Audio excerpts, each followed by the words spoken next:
Magandang umaga po sa ating lahat. Ito po ang ating 8 a.m. update ukol kay Severe Tropical Storm Opong. Kanina nga pong 5:30 a.m. ay naglandfall muli itong si Opong sa may Milagros, Masbate. Ngayong 7 a.m. naman ito'y nasa may coastal waters na po ng Mandaon, Masbate at meron pa rin po itong lakas na hangin na aabot sa 110 kilometers per hour at bugso na aabot sa 150 kilometers per hour. Kung mapapansin nga po natin dito sa ating satellite imagery ay yung mga kaulapan nito no ay malawak po ang sakop. Ngayon nga po ay nakakaapekto na ito dito sa may Calabarzon area, pati na rin po sa may Palawan at sa may northern part din po ng Mindanao. So malawak po yung sakop nitong mga kaulapan ni Severe Tropical Storm Opong. Ngayon nga po ay mas nag-accelerate pa yung kanyang kilos, pa west-northwestward po ito sa bilis na 30 kilometers per hour. At ito naman po ang ating latest forecast track and intensity. Yung mga nasa kulay red po na bilog, ito po yung makakaranas no, ng 89 kilometers per hour o mas mahigit pa doon na mga hangin. So maaari po itong makapatumba ng mga puno at yung mga istruktura po na light materials. Ito po yung makakaranas ng pinakamalalakas na intensity ng hangin. So ito po ang makakaranas ng usually mga signal number 3 po. So dito po sa may Masbate area. At sa ating nga pong forecast ay kikilos pa ito pa west-northwestward at ma-maintain niya po yung kanyang strength bilang isang severe tropical storm category at babagtasin nga po itong Sibuyan Strait. Posible pang maglandfall ito sa may Romblon area, dito po sa may Mindoro provinces sa susunod na mga oras. At sa ating nga pong pagtaya ay patuloy po itong kikilos at mag-e-emerge naman po sa may West Philippine Sea, posible po mamayang madaling araw at makakalabas naman po ng ating Philippine Area of Responsibility bukas ng hapon. Sa ngayon nakikita natin na mababa naman yung tsansa na mag-re-intensify pa o mas lumakas pa ang ating severe tropical storm Opong habang binabaybay itong mga land masses or mga lalawigan dito sa Pilipinas. Ngunit pag emerge po niya sa may West Philippine Sea, doon po mas mataas na yung tsansa na mag-re-intensify pa siya bilang isang typhoon category. At ito naman pong nasa yellow na bilog, ito naman po yung makakaranas ng 39 kilometers per hour o mahigit pa na mga hangin. Kaya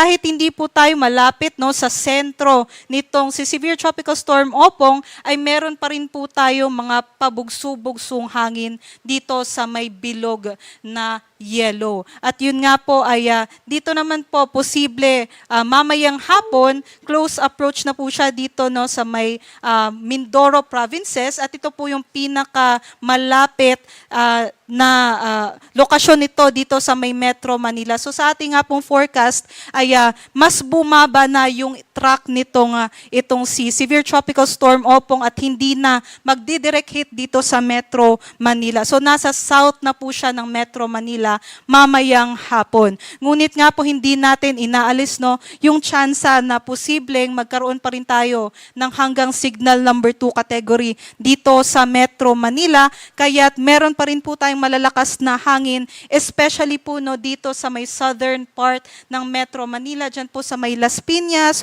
o dun din po sa may Muntinlupa area. Kaya't mag-antabay pa rin tayo no, sa updates or mga possible changes sa track nitong si Severe Tropical Storm Opong.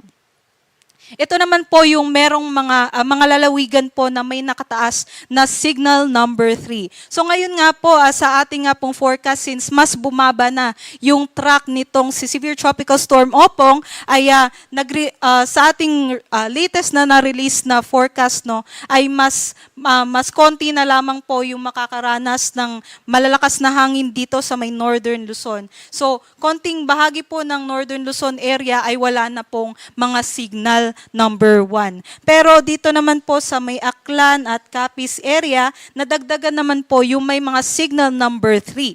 Dito din po sa may Samar provinces ay mas nabawasan na din po yung may signal number 3 at nag-downgrade na into signal number 2. So ngayon nga po, nakataas pa rin ang signal number 3 dito sa may areas ng Sorsogon, Masbate, kasama na rin po dyan ng Burias at Ticao Islands, sa Albay, western and southern portions ng Camarines Sur, southern portion ng Quezon, Marinduque, Romblon, pati na rin po dito sa may Oriental at Occidental Mindoro, kasama ng Lubang Islands, pati na rin sa may Batangas and southern portion din po ng Laguna. Aside po doon ay wind signal number 3 pa rin po tayo sa may western portion ng Northern Samar at sa Samar din po, pati na rin po sa northwestern portion ng Capiz, northern portion ng Aklan at dito sa may Kaluya Islands. Samantala, wind signal number 2 naman ang nakataas dito po sa may Catanduanes,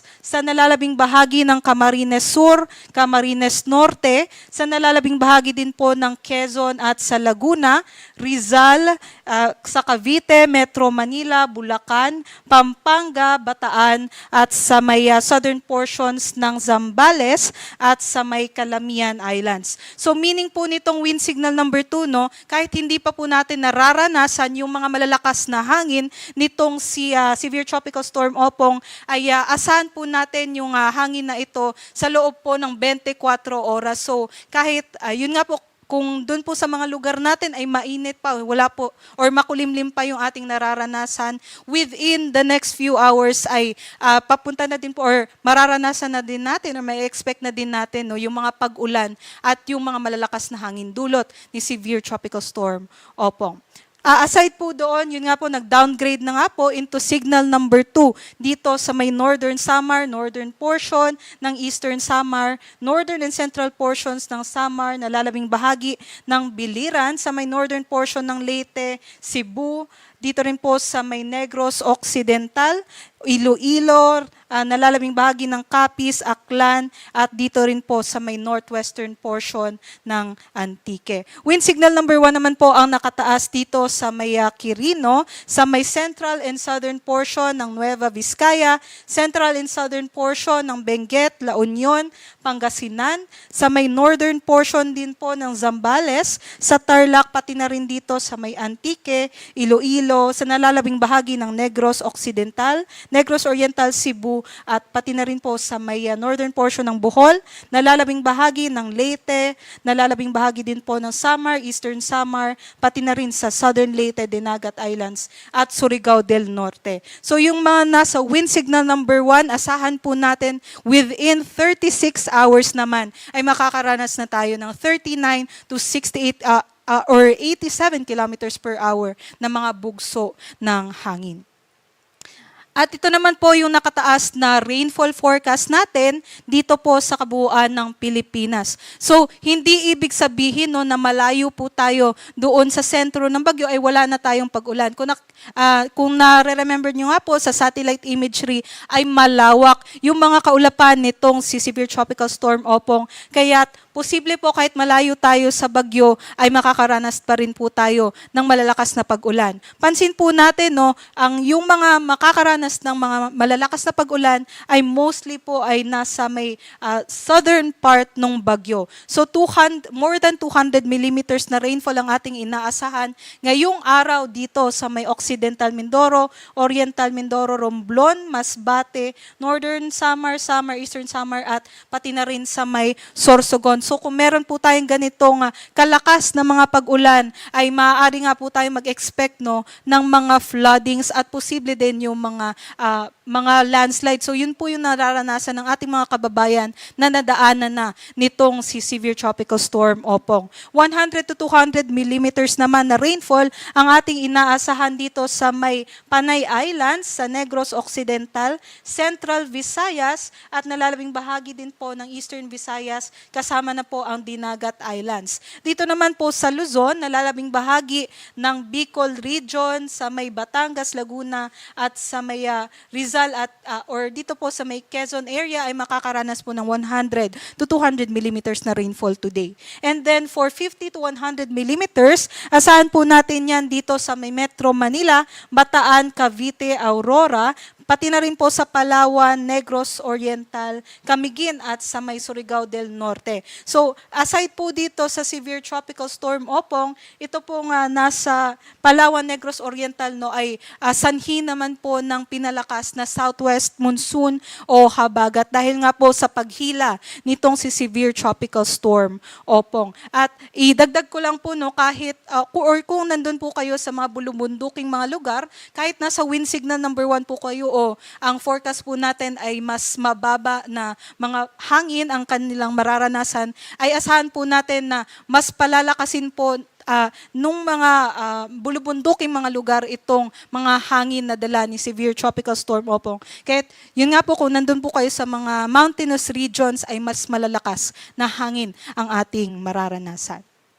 Bukas naman po ay habang palayo na po ito sa ating bansa, itong si severe tropical storm Opong, ay mas mas konti na lamang po yung makakaranas ng mga pag-ulan. Specifically po yung 100 to 200 millimeters na rainfall ay dito na lang po sa Mindoro provinces at 50 to 100 millimeters naman dito sa may Cavite at sa Batangas. At para sa ating mga kababayang mga mandaragat, nakataas po yung gale warning natin dito po sa may eastern seaboards po ng Southern Luzon at sa may Visayas, pati na rin po sa may western seaboards ng Central Luzon. So bawal pumalaot ang ating mga kababayan ng mga mandaragat dahil posible nga pong umabot sa 2.8 to 6 meters no, yung mga coastal waters natin. At hindi lang yan, kung mas malayo pa po kayo sa coast ay posibleng umabot ng 11 meters yung mga pag-alon dito sa areas sa may eastern seaboards ng Southern Luzon. Kaya't mag-ingat ang ating mga kababayan at kung kung hindi pa kayo nakakaranas no nung mga pag-ulan at mga malalakas na hangin ay maghanda na. Ito na po yung time natin para mag-prepare para sa posibleng dulot na mga banta nitong si severe tropical storm Opong. Aside doon, meron din po tayong mga storm surge warnings. Dito, 2.1 to 3 meters po ang ating mga mararanasan sa may Albay, Batangas, Camarines Norte, Camarines Sur, Marinduque, Masbate. Dito rin po sa may Northern Samar, Occidental Mindoro at Oriental Mindoro, Palawan, sa may Quezon, sa may Romblon, Samar at sa may Sorsogon, 2.1 to 3 meters po yun. 1 to 2 meters naman po dito sa may Aklan, Antique, sa may Bataan, Batangas, Bulacan, pati na rin po sa may Capiz, Catanduanes, sa may Cavite, Iloilo, Metro Manila, Negros Occidental, pati na rin po sa may Pampanga. Kaya't kung nandun po kayo malapit sa mga coastal areas, ay maaari na lamang po, lalong-lalo na no, sa hanggang 3 meters na mga storm surge ay lumayo na po tayo sa ating mga coastal waters. Ito naman po yung makakaranas ng mga strong to gale force winds na hindi direktang epekto nitong si Opong. So dahil naman po ito sa southwest monsoon. So ngayong araw, dito sa may nalalabing bahagi ng Northern Luzon, sa may Palawan, sa nalalabing bahagi ng Visayas, dito rin po sa may northern at sa western portions ng Mindanao, ay asahan pa rin po natin yung mga bugso-bugsong hangin dahil sa southwest monsoon. At bukas naman po, mararanasan naman natin yan sa may Luzon at sa western Visayas. At yan lamang po ang latest galing dito sa Pag-asa Weather Forecasting Center. Yan lamang po ang latest natin. Next update natin ay 11 a.m. Maraming salamat at mag-ingat po tayong lahat.